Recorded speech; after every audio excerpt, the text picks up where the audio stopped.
написать диалог, и дебаты это и есть как бы в какой-то мере диалог.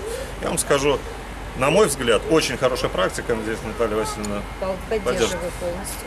то, что, как говорится, скоротечность стиха, ну так, в принципе, показать, что ты дурак, хватит полминуты. А показать, что ты умный, надо вся жизнь. Поэтому я считаю, отличная практика, я думаю, она приживется, надеюсь, по крайней мере, на это. Ну, будем учиться по мере сил науки ведения этих дебатов.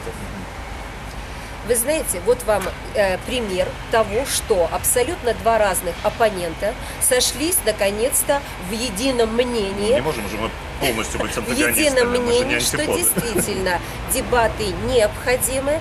И это в первую очередь способствует выяснению какой-то истины. Я не согласна с тем, что показывать там дурак ты или не дурак, это уже свое, а то, что мы вот истину какую-то нашли в своих вот дебатах, это хорошо.